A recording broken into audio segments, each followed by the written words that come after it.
Assalamualaikum warahmatullahi wabarakatuh. Kita dari kelompok B10 akan mengidentifikasi kesalahan pengejaan. Di sini ada nama-nama anggota kelompoknya. Langsung saja, materi yang pertama yaitu kata ulang menggunakan tanda hubung, yang dimana contoh di sini ada hati-hati dan pelan-pelan yang tidak ada tanda hubung.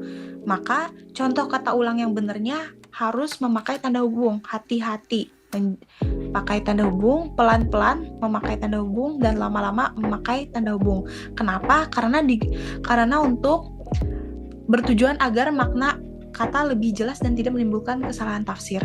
Selanjutnya, ada penulisan kata di spanduk himbauan. Menurut KBBI, himbauan ini tidak baku. Yang bakunya itu imbauan, bukan himbauan. Selanjutnya ada penulisan Allah Subhanahu wa Ta'ala. Dalam bahasa baku, Subhanahu wa Ta'ala itu WT-nya itu ditulis dengan huruf kecil karena Subhanahu wa Ta'ala itu satu kata. Selanjutnya yaitu ada kesalahan penulisan dalam fotokopi. Jadi fotokopi yang benar dan baku yaitu menggunakan fotokopi dengan bahasa Indonesia dan digabung, karena di gambar fotokopinya itu merupakan campuran antara bahasa Indonesia dan bahasa Inggris dan penulisannya di spasi. Selanjutnya ada kesalahan tanda garis miring. Tanda garis miring dipakai dalam nomor surat, nomor pada alamat, dan penandaan masa suatu tahun. Sebagai contoh, nomor titik 7 garis miring PK garis miring 28. Pada gambar yang tertera, terdapat kesalahan yaitu penggunaan spasi sebelum dan sesudah penggunaan garis miring yang seharusnya tidak perlu. Dan ada salah satu kesalahan yang dapat diganti yaitu mengubah kata kredit menggunakan K menjadi kredit menggunakan C, karena pasangan dari cash merupakan kredit yang merupakan bahasa asing.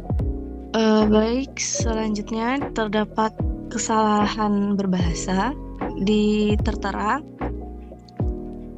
bisa menyerobot ngantri. Nah, jadi kesalahannya ini penghilangan afiks pada kata menyerobot dan ngantri. Jadi seharusnya bisa diberikan prefiks menyerobot dan ngantri. Jadi bisa menyerobot mengantri.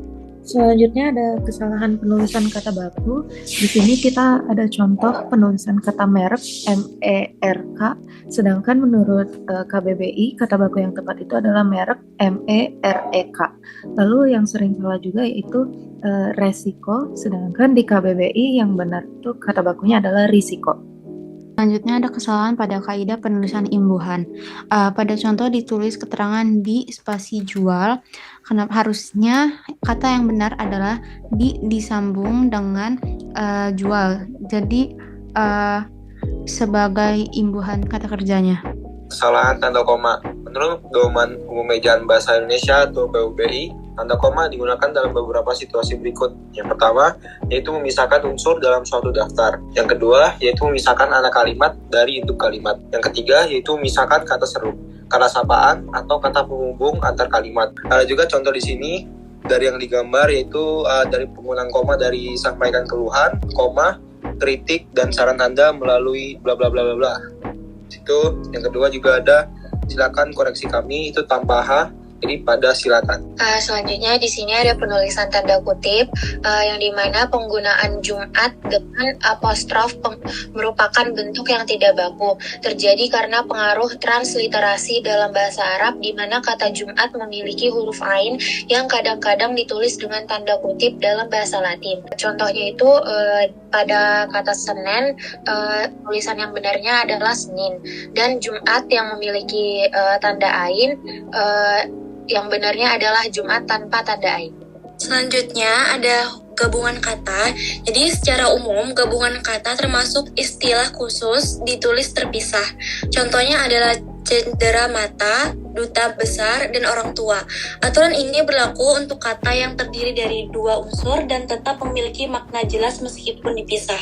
Gambar pada di samping poster itu penulisan bulu tangkis yang benar adalah terpisah karena merupakan gabungan kata yang terdiri dari dua unsur dan bukan istilah yang memerlukan tanda hubung. Sekian dari kelompok kami, terima kasih. Wassalamualaikum warahmatullahi wabarakatuh.